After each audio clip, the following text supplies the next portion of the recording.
नमस्कार। इधर बजट में सोना हुआ सस्ता, उधर ज्वेलरी पर ऑफर ही ऑफर, बढ़ गई बिक्री। गोल्ड पर सीमा शुल्क में कमी से सबसे बड़ा फायदा इसकी तस्करी रोकने के तौर पर सामने आएगा। हाल के दिनों में देश में गोल्ड की स्मगलिंग काफी बढ़ गई थी। गोल्ड के सस्ता होने से इस साल नवंबर दिसंबर के शादी सीजन के लिए ज्वेलरी खरीदने का इंतजार कर रहे ग्राहकों को शानदार मौका मिल गया है। दरअसल इस साल गोल्ड पर बजट में कस्टम ड्यूटी को 15% से घटाकर 4% कर दिया गया था।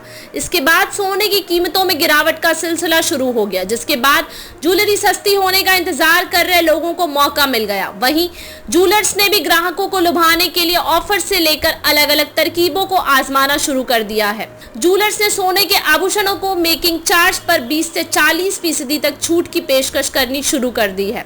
इसकी वजह ग्राहकों की तरफ से गहनों की बड़ी पूछताछ, जिसे वो बिक्री में बदलने के लिए ये ऑफर्स दे रहे हैं। ज्वेलर्स अपना पुराना स्टॉक जल्द से जल्द खत्म करने के लिए ये ऑफर्स दे रहे हैं। दुबई के भाव पर मिल रहा है गोल्ड, करीब बराबर हो गई हैं। ऐसे में ज्वेलर्स दुबई के भाव पर सोना खरीदो जैसे लुभावने स्लोगन देकर ग्राहकों को खींचने की कोशिश कर रहे हैं।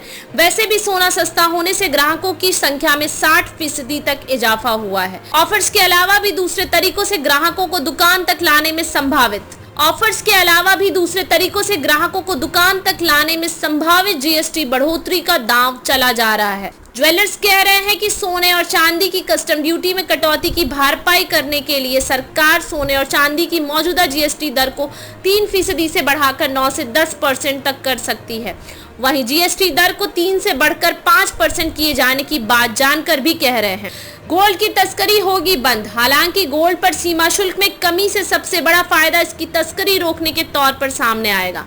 हाल के दिनों में देश में गोल्ड की स्मगलिंग काफी बढ़ गई थी। उद्योग जगत के लोगों का मानना है कि शुल्क में भारी कटौती से अवैध आयात को खत्म करने में मदद मिलेगी। कारोबारियों का मानना है कि देश में करीब 15% सोना तस्करी के रास्ते बाजार में पहुंचता है, लेकिन अब इसमें रोक लगेगी क्योंकि आयात शुल्क में कटौती के बाद तस्करी का सोना खरीदने में कोई फायदा नहीं होगा।